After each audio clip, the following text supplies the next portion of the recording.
Je m'appelle Ariane Billeran. Je suis psychologue clinicienne, docteur en psychopathologie. J'ai également une formation de lettres classiques et une formation en philosophie morale et politique. Et après 20 ans à analyser les pathologies du pouvoir, d'abord via la philosophie et ensuite via la psychologie, j'ai passé beaucoup de temps à auditer dans les entreprises quand ça a commencé à dysfonctionner dans les collectifs. J'ai également un cabinet avec des patients depuis des années. Ma première formation en psychologie, c'est psychologie pour enfants. Mais ensuite, j'ai fait un doctorat sur la représentation du temps dans la psychose. Donc, c'est intéressant parce qu'il y a peut-être des éléments qu'on va pouvoir aussi reprendre. Et je m'intéresse tout particulièrement depuis des années à la question de la déviance du pouvoir au niveau psychopathologique, c'est-à-dire aux pathologies que sont la perversion et la paranoïa essentiellement. Et je dirais qu'il y a un point d'étude qui m'interpelle tout particulièrement parce qu'il n'est quasiment pas travaillé, il me paraît essentiel, c'est la question de la contagion délirante dans les collectifs. Comment ça opère? En fait, on sait que le délire paranoïaque peut être contagieux.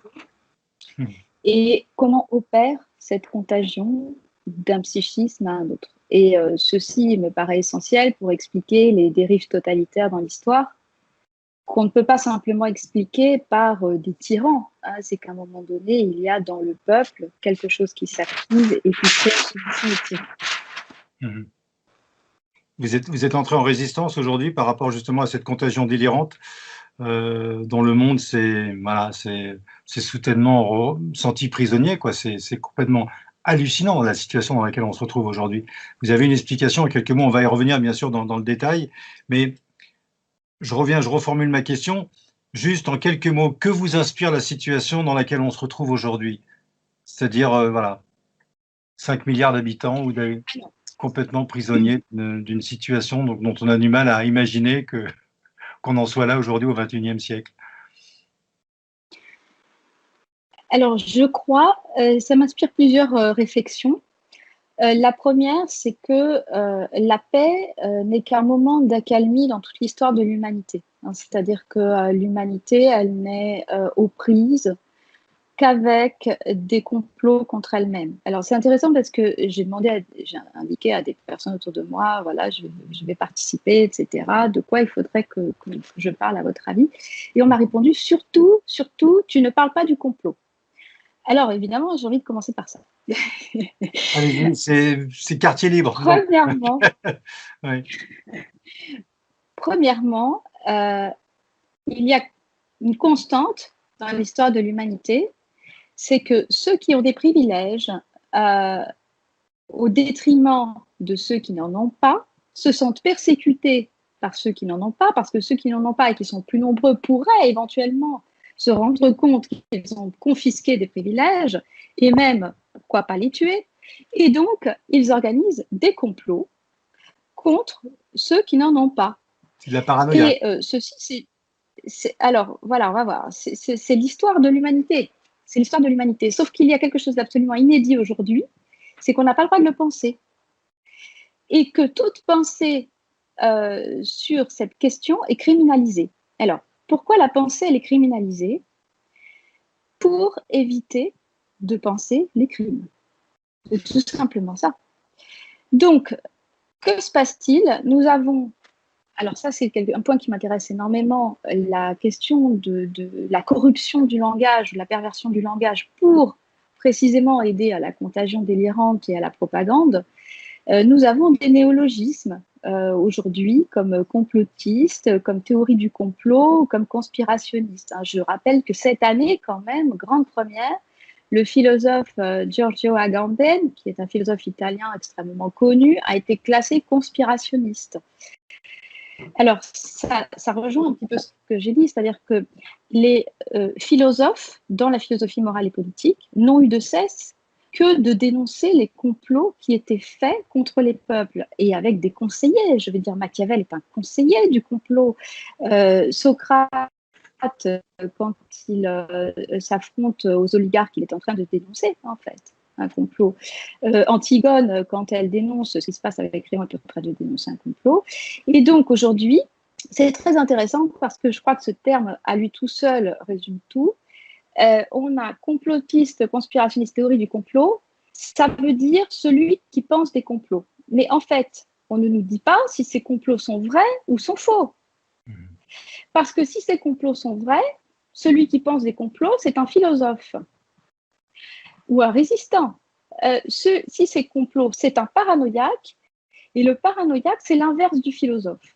Donc le paranoïaque, c'est qui? C'est un fou délirant qui, parce qu'il se sent persécuté, complote contre ceux dont il estime qu'ils le persécutent. Mais pourquoi il se sent persécuté par eux?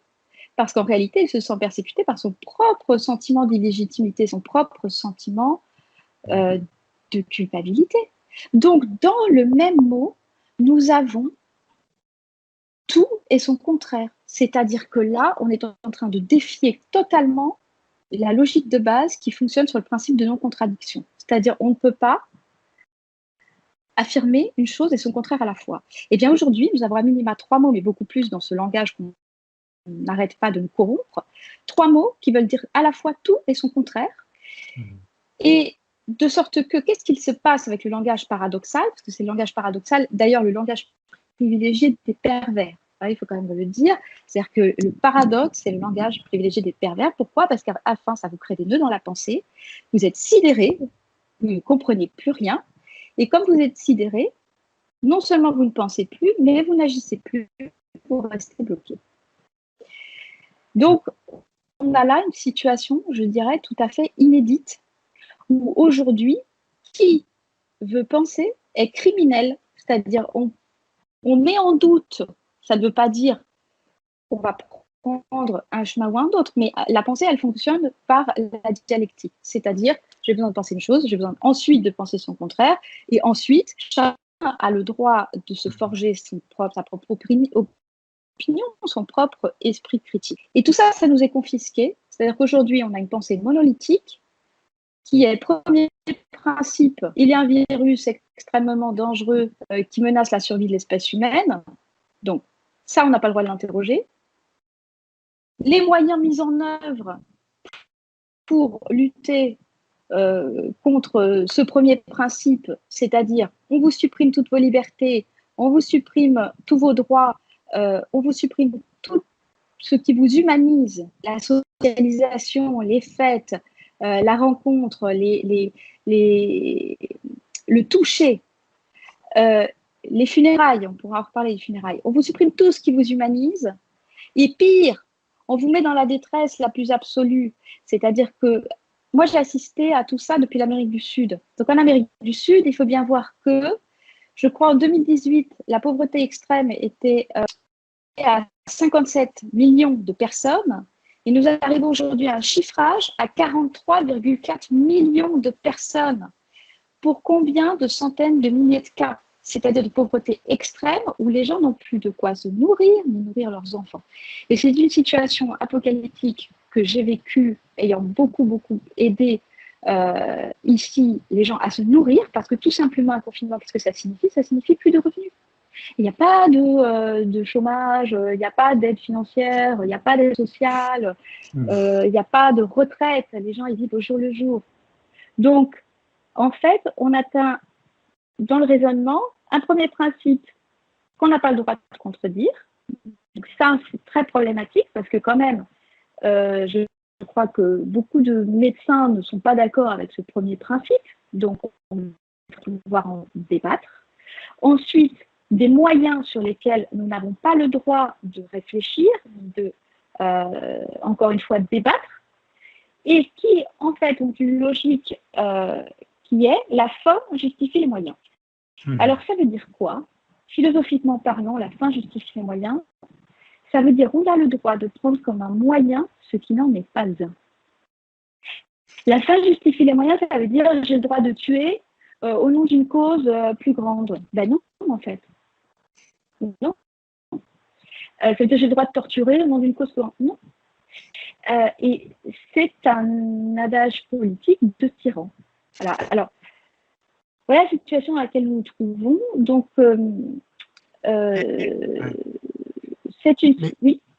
Mais comment expliquez-vous qu'il y ait une telle docilité? Comment expliquez-vous qu'en Europe, ce que vous dites qui semble être le bon sens, juste devrait vous révolter ou devrait révolter tout le monde, comment expliquez-vous une telle acceptation de cette tyrannie? Les tyrans ont plus d'un tour dans leur sac pour soumettre les foules. Et ceci, je crois que cette année est le symptôme d'une dégénérescence dans laquelle nous sommes depuis très longtemps, puisque moi déjà en 2010, dans un livre, je parlais de démocratie totalitaire. Aujourd'hui, je vais vous dire, on est carrément dans le totalitarisme. C'est plus la peine de parler de démocratie, puisque l'opinion du peuple et son consentement, on s'en fout. L'État décide pour vous ce que vous faites, où vous allez, ce que vous avez le droit de boire ou pas, hein, puisque maintenant, ici, en tout cas, il y a eu la loi sèche, c'est-à-dire l'interdiction de vendre de l'alcool, décide qui vous avez le droit de voir, qui vous n'avez pas le droit de voir. Donc l'État décide pour vous, l'État pense pour vous, l'État s'intruse dans l'intime pour vous. Et donc, ce pouvoir tyrannique, moi j'appelle toujours les tyrans les passionnés du pouvoir. C'est-à-dire que la philosophie morale et politique, elle sait très bien que ceux qui aspirent au pouvoir, en général, ce ne sont pas des hommes vertueux. Et que les hommes vertueux, ils fuient le pouvoir parce qu'ils connaissent le difficile exercice du pouvoir. Hein. C'est Kant qui dit qu'il y a deux exercices incroyablement difficiles, sans doute les plus difficiles au monde, c'est gouverner et éduquer. Donc, on peut revenir même à Platon qui disait qu'il faudrait donner le pouvoir aux philosophes, mais parce qu'ils sont philosophes, ils n'en voudraient pas. Donc, aujourd'hui, nous avons certainement pas des hommes vertueux au pouvoir, et nous avons aussi quelque chose d'assez inédit dans les manipulations de masse, parce que de tout temps, encore une fois, on cherche à manipuler les masses, c'est la rencontre entre des techniques de propagande très élaborées, une connaissance du psychisme humain très élaborée, et en face des peuples qui ont été dépossédés de leur accès à l'analyse de la rhétorique, de leur accès à l'analyse de leurs émotions, de leur accès à tout simplement l'analyse de la manipulation du discours. Et je crois que c'est très important parce que je relisais Cicéron dans les Tusculanes qui dit bien que la philosophie est une médecine de l'âme parce qu'elle nous enseigne à nous méfier de nos émotions. Parce que qu'est-ce qui se passe? Nous avons un management à la peur. Et ce management à la peur nous fait faire table rase de questions profondément métaphysiques sur la vie humaine. C'est-à-dire, qu'est-ce que vivre? Est-ce que vivre, c'est survivre? Est-ce qu'à un moment donné, on a demandé aux personnes âgées auxquelles on a privé, qu'on a privé de tout lien affectif, est-ce qu'on leur a demandé ce qu'elles préféraient? C'est-à-dire, peut-être vivre une semaine, mais dans la tendresse de leurs proches, ou vivre encore 10 ans dans un univers tel qu'on nous le présente. Et ce choix-là, c'est un choix que chacun doit faire en conscience. C'est-à-dire que c'est le choix d'Achille quand, à la guerre de Troie, sa mère vient le voir et elle lui dit voilà, attention Achille, tu as le choix. Soit tu vas mener une vie bien confortable avec ta femme, tes enfants, tout ça, tu seras heureux puis tu vivras longtemps. Soit tu vas aller à Troie. Et à Troie, tu vas mourir jeune, mais tu accompliras des choses héroïques qui seront connues de tout temps dans toute l'histoire de l'humanité. Nous sommes en 2020 et nous connaissons les exploits d'Achille. Donc ce choix héroïque de la vie héroïque, il doit être laissé à tout un chacun.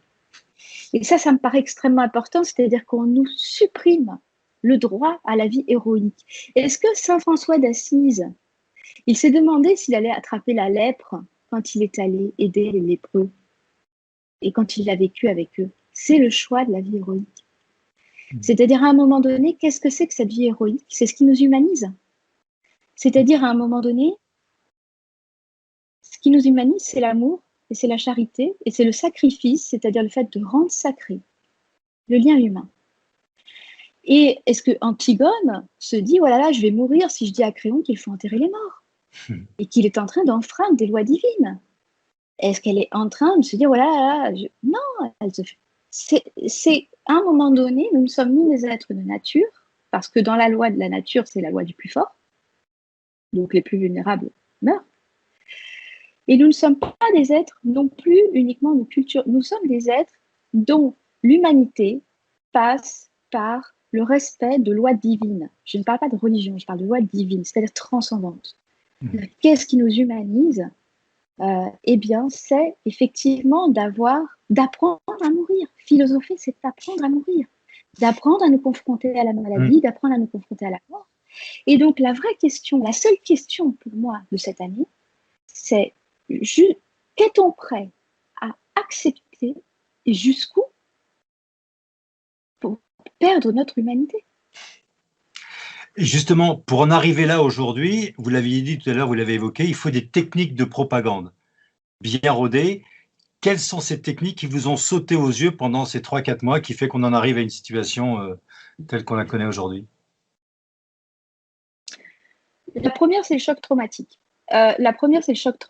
Choc. Donc ça, c'est des techniques que j'ai particulièrement étudiées pendant des années, ayant une spécialité très fine sur les processus harceleurs. La première technique, c'est choc, c'est-à-dire attention, vous allez tous mourir.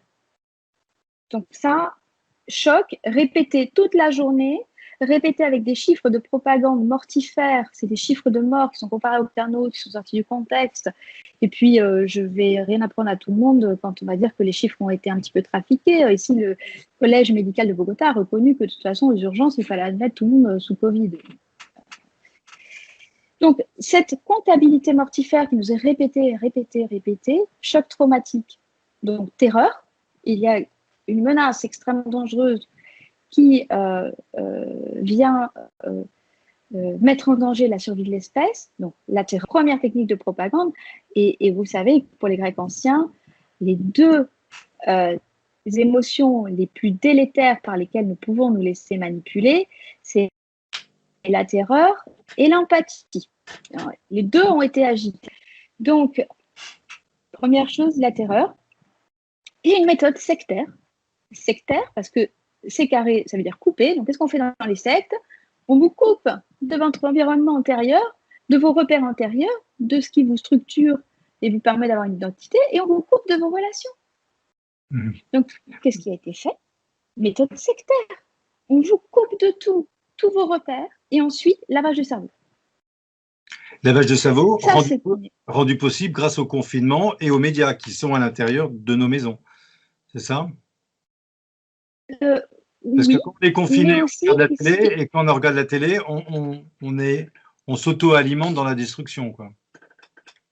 Je pense par la terreur, c'est-à-dire que comme on ne comprend pas quelle est cette menace, on va essayer de s'informer. Alors quand on essaie de s'informer, on essaie de s'informer par les médias. Et donc, on voit bien aussi tout le phénomène de censure qui s'est opéré. Mais si on n'a rien à se reprocher, on n'a rien à censurer. Encore une fois, la pensée, elle fonctionne par diversité. Je dis une chose aujourd'hui, demain, peut-être j'ai une conversation avec quelqu'un d'autre qui pense différemment. Je peux aussi évoluer dans ma pensée. Or, on voit bien que tous les débats contradictoires ont été censurés. Tous les gens qui disaient... c'est très, très problématique, en fait, cette voilà, en fait, c'est le monopensée. Ça, c'est le premier point, le choc traumatique. Ensuite, la deuxième stratégie de manipulation, c'est la culpabilité. Donc, on va revenir à l'empathie des Grecs anciens, c'est-à-dire, si vous ne faites pas ceci, cela, que personne n'a le droit d'interroger, vous êtes coupable, parce que vous allez être coupable de contaminer les autres. Donc là, c'est très pervers, parce que on va juste se poser 2 secondes la question de la culpabilité, de pourquoi la planète est dans cet état, c'est-à-dire cet état de destruction écologique, cet état de famine et cet état de guerre quasi permanent dans plusieurs régions du monde, est-ce que c'est la faute des peuples? Combien de morts ça fait tout ça? Combien de détresse, combien de souffrances? Est-ce que vraiment ces gens-là, on va en reparler parce que il faut voir d'où ça vient, ces gens-là, est-ce que vraiment ils se préoccupent de notre bien? Ça, c'est la troisième technique de manipulation, quand on va vous dire il faut faire quelque chose pour votre bien. Pour votre bien, vous devez faire ci, faire ça.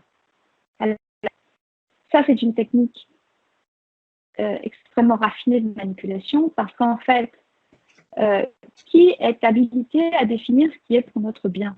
Nous-mêmes. Et c'est tout. Et personne d'autre. À partir du moment où on vient nous expliquer que ceci est pour notre bien, ça doit déclencher des alarmes très importantes. Très importantes. Donc, quatrième stratégie, il y en a beaucoup, hein, mais on peut énumérer les essentiels, la stratégie de la division. Je n'aurai confiance en des gouvernants que le jour où ils auront des discours d'union des peuples. On a bien vu que tout ce qui s'est passé en 2020, ce sont des stratégies de division du corps social. C'est-à-dire, la ligne de fracture n'est plus entre ceux qui ont des privilèges et ceux qui n'en ont pas. C'est-à-dire entre les maîtres qui confisquent tout et les esclaves à qui on laisse les restes. Mais elle devient une ligne de fracture, d'abord tout à fait invisible, puisque c'est un ennemi invisible. Ça, c'est très, très raffiné aussi, c'est un ennemi invisible. Donc, la ligne de fracture, c'est au sein du corps social, chacun peut devenir mon ennemi. Chacun est contagieux. Et au sein de ma propre famille, je peux avoir des ennemis. Et d'ailleurs, ils sont tellement mes ennemis qu'on va venir les mettre en quarantaine, comme dans certains pays, et on va venir les arracher à leur groupe d'appartenance. Et ça, c'est très totalitaire. Hannah Arendt avait bien précisé que le totalitarisme, pour fonctionner, il a besoin de casser les groupes d'appartenance. En particulier les classes sociales, ce qui unit les classes sociales, mais bien sûr, la famille est un groupe d'appartenance. Donc, on a cette stratégie de division où, en fait, on oriente les gens vers des divisions internes. Est-ce qu'il faut porter le masque ou pas le masque? Est-ce que on est noir ou on est blanc? Est-ce que on est chrétien, musulman, etc., etc. Alors, la question est plutôt est-ce que nous avons des privilèges ou pas? Et à qui profite le crime? Alors, à qui profite le crime?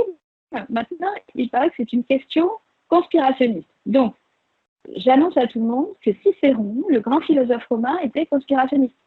Attends, puisque c'est une question essentielle en matière d'investigation. À qui profite le crime? À qui profite l'orchestration de la paralysie de l'humanité cette année? C'est une question essentielle. Et pourquoi on peut plus se poser cette question? C'est quand même incroyable de savoir qu'aujourd'hui, effectivement, si on pose cette question à qui profite le crime, on est taxé de complotiste, de conspirationniste. Comment expliquez-vous cette... C'est quoi? C'est impressionnant. C'est-à-dire qu'on a quasiment la confiscation de notre pensée. On a une criminalisation de la pensée. On a une criminalisation de la pensée. Penser est criminel. Et penser est criminel parce que penser pourrait éventuellement dénoncer les crimes. Mais oui, d'ailleurs, dans les pathologies, il n'y a que les pervers, les paranoïaques et les psychopathes qui confondent la pensée et l'acte. Parce qu'eux-mêmes n'ont pas ce filtre. Mais on doit pouvoir penser de tout, débattre de tout, pour pouvoir évoluer et pour pouvoir aussi une certaine mesure. Il y a une autre chose que j'aimerais ajouter, c'est la question de la certitude délirante. C'est-à-dire que qu'est-ce qui caractérise un délire? C'est la certitude absolue. Alors, on voit bien la certitude absolue du premier principe, certitude absolue des moyens employés, etc., pour les contester, certitude absolue de tout ce qui est mis en place. Donc, on a bien affaire à un délire. Et l'infantilisation, c'est pas aussi un outil de propagande? Parce que moi, ce qui me sidère le plus aujourd'hui, c'est qu'on a vraiment l'impression qu'on est pris pour des gamins, quoi, qu'on nous prend pour des bébés. Jacques a dit levez le pied gauche. Est-ce que ça rentre également dans ces outils, l'infantilisation? Pardon, hein, moi, j'y connais rien. Oui. Moi, c'est ce qui me choque Oui, le plus. oui. L'infantilisation, oui. L'infantilisation fonctionne très bien parce que je crois que ce qui est le plus difficile à conceptualiser pour les personnes, parce que c'est très angoissant, c'est le fait que, encore une fois, les gens qui sont au pouvoir ne sont pas des gens vertueux, ne sont pas des gens qui leur veulent leur bien. Et ça, c'est très angoissant parce qu'on projette en fait une figure parentale sur ces gens-là. Mais qu'est-ce qui se passe si ces gens-là, qui ont tous les privilèges, en réalité sont des psychopathes extrêmement cyniques qui veulent notre peau? Eh bien, il y a un mécanisme psychologique de protection qui peut intervenir, qui s'appelle tout simplement le syndrome de Stockholm. C'est-à-dire qu'on peut aller même jusqu'à défendre son bon parce qu'on ne voit pas d'issue. On se sent coincé. Donc le psychisme, il se défend en fait. Il crée des défenses pour se protéger. Et je crois que c'est ça qui se passe. Et qui se passe d'autant plus qu'on va infantiliser les citoyens, c'est-à-dire on va bien leur rappeler qu'on est le parent tout puissant. Je suis allée lire un livre d'Hippocrate qui s'appelle Épidémie. Et que dit Hippocrate dans Épidémie? Que le médecin, il doit à tout prix éviter le remède si le remède nuit à son patient. D'accord? Le médecin doit être utile et ne pas nuire. Et il rappelle une deuxième clause très importante, que la médecine est un art, donc ça n'est pas une science dure, c'est quand même important parce qu'on ne va pas traiter les gens et les populations de la même façon si on en fait une science dure ou si on en fait un art. L'art médical consiste en une relation humaine entre le médecin, son patient et la maladie. Et que, je rajoute, pourquoi c'est un art? Parce que le médecin, il va faire une interprétation des symptômes. Donc, il y en a qui sont plus ou moins expérimentés dans leur art, et il n'y a donc pas de vérité absolue en médecine, comme il n'y a pas de vérité absolue dans l'art.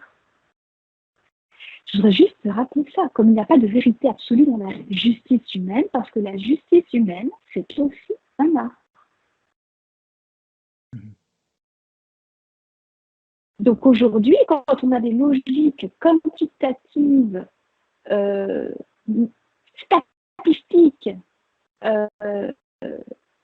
de sciences dures accolées dans la médecine, il faut tout de suite se poser la question, est-ce que nous sommes dans l'art médical?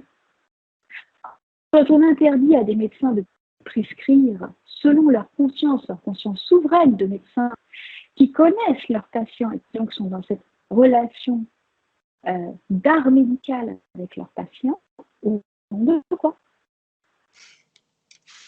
Justement, à propos de cette interdiction, est-ce qu'il y a d'autres décisions qui ont été prises et qui vous ont vraiment scandalisé? Ou qui vous ont dit, ça y est, et là, on a franchi un cap dans la soumission et dans justement l'arrivée dans une dictature qui cache son nom, quoi. Quelles sont les décisions qui ont été prises, ou voire même, comment vous, depuis la Colombie, vous avez vu un petit peu cette Europe disparaître d'un coup de baguette comme ça, c'est que tous les États, oui, mais ce qui est quand même le plus surprenant, c'est qu'il y ait un État qui fasse la même chose, bon, qui fasse, mais là, c'est le monde entier on a l'impression que les États se retournent contre leur peuple, donc c'est pas rien. Et cette soumission, elle est omniprésente partout. Comment on en est arrivé là? Alors j'ai bien compris tous les mécanismes, et ça voudrait dire que tous les États sont corrompus aujourd'hui?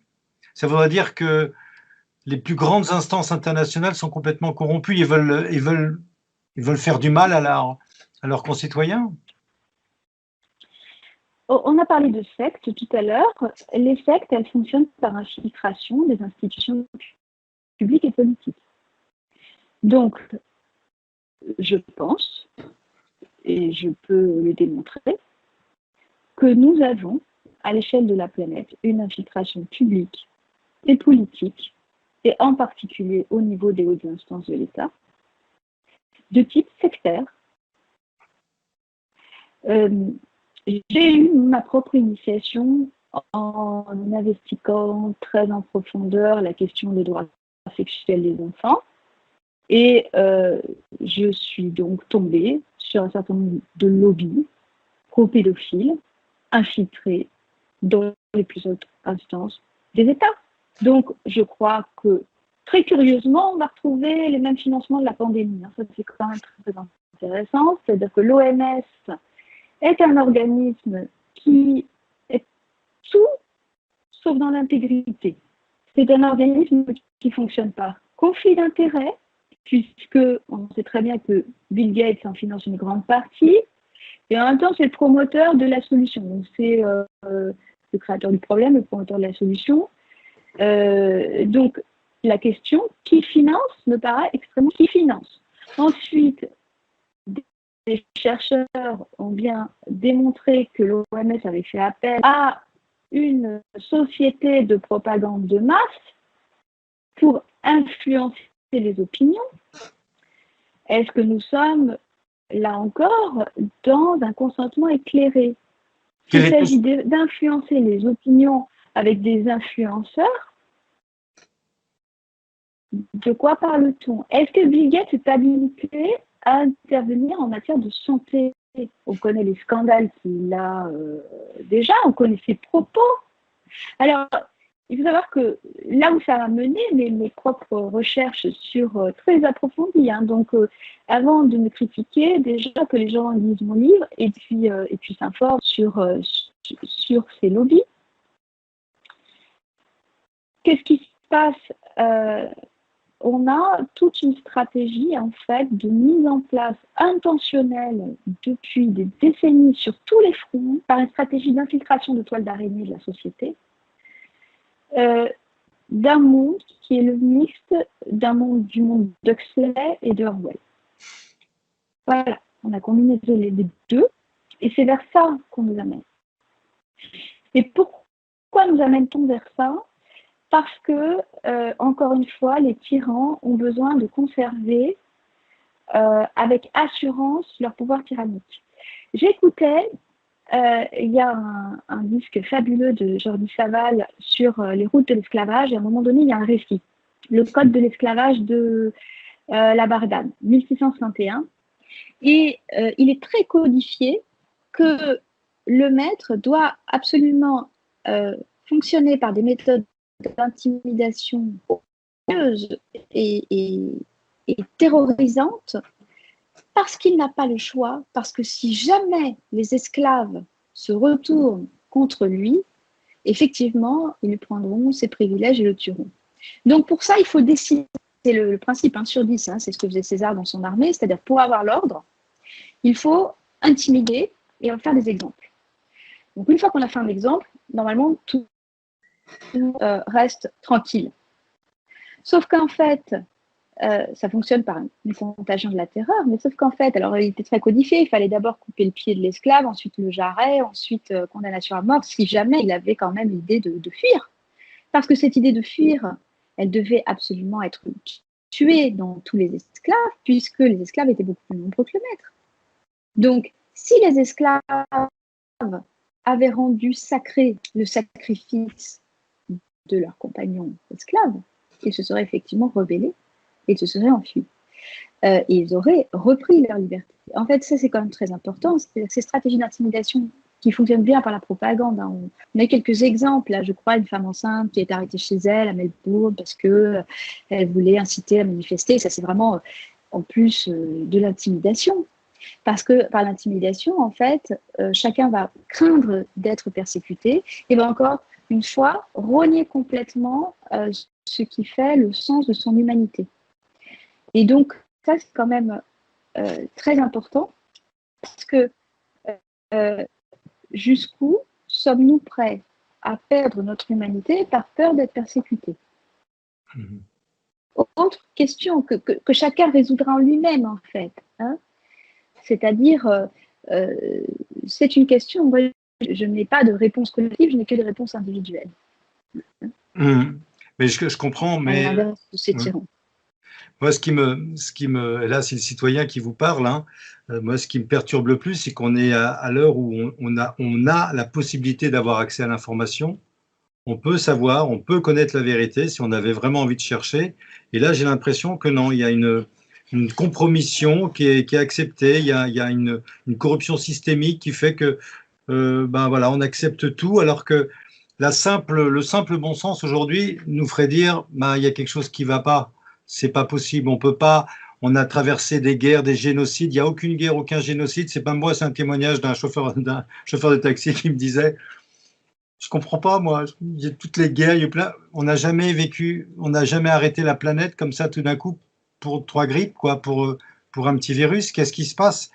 Et on a l'impression que, au-delà de ça, que tout le monde est content de jouer à la guerre. Tout le monde est content de participer à une guerre. On est caché derrière son masque. Enfin, moi, c'est comme ça que je le ressens, de voir toutes ces personnes masquées dans la rue alors qu'on est en pleine forêt et que le bon sens, alors, j'entends bien la propagande, mais quand même, on a la possibilité d'avoir accès aujourd'hui à l'information. Donc, comment le cerveau a-t-il pu être à ce point-là complètement déconnecté juste du bon sens? Pardon, c'est un petit peu long, hein, mais c'était juste pour... Plusieurs biais, ouais. Non, mais par plusieurs biais, et après, ça me ramène à une réflexion que je pense très intéressante. Le premier biais, donc, c'est la terreur. Le second biais, c'est l'empathie. Donc, suppression de la réflexion possible, persécution de ceux qui réfléchissent ou qui ont un discours, voilà, un petit peu divergent. Également, le conflit de loyauté et le langage paradoxal. Le langage paradoxal, je vous en ai parlé, mais je peux le dire un peu plus, c'est-à-dire, pour protéger les enfants, laissons-les chez eux. Parce que nous, on a eu 6 mois de quarantaine, donc une quarantaine, 6 mois où les gens n'ont pas le droit de bouger de santé pour protéger les enfants. Alors, pour protéger les enfants, laissons-les chez eux. Donc là, pour protéger les enfants, voyons voir. Leurs parents n'ont plus de travail, ils ne savent pas comment les nourrir. Sans doute rester 1 an sans instruction. On n'a toujours pas résolu le problème de comment les parents vont payer les factures d'eau et d'électricité. Où est-ce qu'on protège les enfants qui n'ont plus aucune socialisation? Voilà, alors, c'est le discours paradoxal. Pour protéger les vieux, n'allez pas les visiter. Alors, j'ai un petit peu vu quand même ce qui s'est dit au Sénat, je crois. Je crois que les anciens n'ont pas vraiment été protégés du tout, voire n'ont pas eu de traitement administré correctement. Donc, pour protéger les vieux, laissons-les crever tout seuls. Ça veut dire. Et ça fonctionne toujours comme ça, en fait. Ça fonctionne toujours par paradoxe. C'est pour vous protéger, on vous destitue de vos moyens de subsistance. Ah bon? Et ça fonctionne toujours par le nœud paradoxal. Donc, au bout d'un moment, le cerveau, pour le dire simplement, il bug. Il n'arrive plus à penser. Et puis après, on a le conflit de loyauté. Alors, le conflit de loyauté, on le connaît très bien par le choix de Sophie, hein, c'est-à-dire quel est l'enfant que tu vas choisir entre les deux à l'entrée du camp. Et bien là, c'est pareil. C'est-à-dire on nous a mis en conflit de loyauté tout le temps. C'est protège ta santé, mais protège pas ton travail. Ou alors protège ton travail, protège pas ta santé. Si tu vas aider les autres, tu vas mourir, etc., etc. C'est tout le temps dans le conflit de loyauté. Donc là, le conflit de loyauté, je trouve l'un des plus raffinés. C'est pour protéger vos enfants, accepter que vos enfants soient séparer de vous.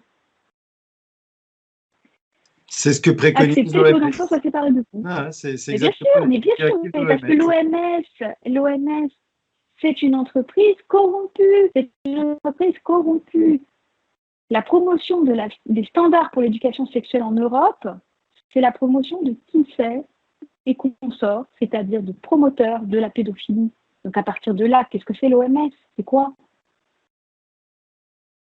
C'est une entreprise de corruption des enfants, de l'humanité. C'est tout. Et l'OMS, j'ai pointé par exemple un des discours paradoxaux de l'OMS, qui nous sort un trouble psychologique des jeux vidéo. Mais en même temps, pendant la pandémie, ils disaient bon, les enfants, vous avez qu'à les mettre devant les jeux vidéo. Bon, comment on peut réussir à penser, quoi voilà. Donc ça fonctionne toujours comme ça. C'est-à-dire la fin justifie les moyens. Rappelons-nous, la fin justifie les moyens. C'est-à-dire pour protéger les enfants, acceptons de les maltraiter. Ce qui se passe actuellement. Pour protéger les enfants, acceptons de les maltraiter. La fin justifie les moyens. Eh bien non, la fin ne justifie jamais les moyens. Oui, je pense même que j'ai hâte d'avoir les chiffres du confinement. Les gens, tout le nombre d'enfants qui ont été violés, le nombre de femmes battues qui sont mortes, le nombre de suicides. Voilà, j'espère avoir les chiffres. En tout cas, ça va être l'objet de mon enquête également sur ce confinement, parce que voilà, c'est un confinement au XXIe siècle, un confinement mondial en plus, donc c'est pas rien. C'est encore du jamais vu, quoi. C'est même dans l'imagination des plus pervers, je pense que c'était pas envisageable, quoi. C'est raffiné, oui, c'est raffiné. C'est très raffiné. Et il y a une attaque sans précédent contre la tendresse humaine. Et ça, c'est quand même très important parce que la tendresse, c'est quoi? C'est le fait de faire passer son amour dans des gestes. Et donc, cette attaque contre la tendresse humaine me paraît effectivement, que ce soit d'ailleurs quand tu préconises d'isoler l'enfant dans la chambre, il n'y a même pas de mention d'âge. Alors on va isoler l'enfant dans sa chambre pour qu'il ne se fasse pas tout seul, les enfants n'ont pas le droit d'aller les voir. Encore une fois, demandons la vie aux gens. Que veulent-ils? Veulent-ils vivre une vie déshumanisée sans tendresse? Ou peut-être, d'accord, vivre moins, mais vivre dans tout ce que vivre suppose d'humain, c'est-à-dire de prise de risque aussi. Parce qu'à ce moment, à ce compte-là, si on n'a plus le droit de prendre des risques, eh bien, ne prenons plus la voiture, ne sortons plus, n'allons plus travailler. Vivre, c'est prendre des risques. Et l'héroïsme du vivre, c'est parfois, en conscience, se sacrifier. C'est-à-dire prendre un risque sur sa propre vie pour rendre sacré les choses. C'est votre message, Ariane? Si votre message, ça serait vivre, c'est prendre des risques. Acceptons de prendre un risque et vivons pleinement. Mon message, c'est rendons. J'ai plusieurs messages, en fait. Rendons sacrée la vie. C'est-à-dire, la vie c'est sacré, mais pas la survie. La vie. C'est-à-dire notre vie spirituelle, notre vie intellectuelle, notre vie émotionnelle, pas que notre vie biologique, notre vie humanisée. Mon second message, c'est unissons-nous. Mais pour nous unir, il faut avoir combattu à l'intérieur de ses propres noms. C'est la première révolution, parce que, alors là, on peut aller manifester, on peut aller faire des révolutions, etc. Tant qu'on n'a pas résolu à l'intérieur de soi ses propres problématiques de division et de haine, ça ne servira à rien. Parce que nous avons les dirigeants que nous méritons. Nous avons les dirigeants que nous permettons. Nous avons les dirigeants. Pourquoi nous avons tous ces dirigeants? Parce que nous-mêmes, essayons de créer un collectif qui vivrait en paix de 10 personnes sur un même lieu. Ça marche ou ça ne marche pas? Ça marche jamais. Essayons de nous autonomiser vraiment d'une autre instance et dire bon, ben voilà, on va essayer en local, on fait un collectif de 10 personnes, on va essayer d'être autonome. On va plus avoir besoin, on se fait un petit peu l'idéal de certaines communautés anarchistes, on va semer la terre, on va sortir notre production, etc. Est-ce que ça fonctionne? Pourquoi ça ne fonctionne pas? Parce qu'à l'intérieur de nous, nous ne sommes pas en paix. Parce qu'à l'intérieur de nous, nous sommes mus par les émotions de colère que nous allons restituer sur l'autre, parce que il est là à ce moment-là, à ce moment-là, et de division, et parce que nous ne sommes pas alignés à l'intérieur, et parce que nous ne sommes déjà pas en amour de nous-mêmes. Donc mon premier message le plus important, c'est pour combattre les totalitarismes, il est important de, premièrement, se reconnecter à cette dimension transcendante. Nous ne sommes pas ce à quoi nous avons été réduits. L'humanité, elle a une histoire, elle a des grandes figures héroïques auxquelles nous pouvons nous raccrocher. Et je ne sais pas si vous avez remarqué, mais le totalitarisme il fonctionne par réduction aussi de la pensée. C'est-à-dire que toute cette année, on ne parle plus d'autre chose, c'est virus, pas virus, masque, pas masque. Ça nous restreint complètement notre champ de pensée, alors qu'il faudrait l'ouvrir. Et ne pas se réduire à ça, en fait. Donc c'est très important de nous rouvrir à notre transcendance et d'abord faire la paix en nous-mêmes. Parce qu'une fois qu'on sera déjà autonome avec nos propres émotions et capable de vivre en paix avec les autres, même quand ils sont en crise, ne plus réagir à la crise et au contraire la paix, dans la paix, dans l'harmonie, et bien là, effectivement, on commencera à vraiment offrir quelque chose d'autre. Mais tant qu'on n'a rien à ouvrir d'autre, c'est bien ce résultat totalitaire qui n'est que le croisement et le produit de ce que nous avons permis, ce à quoi nous avons accepté d'être réduits, et ce qui en profite. Un immense merci. Un immense merci, Ariane. Merci.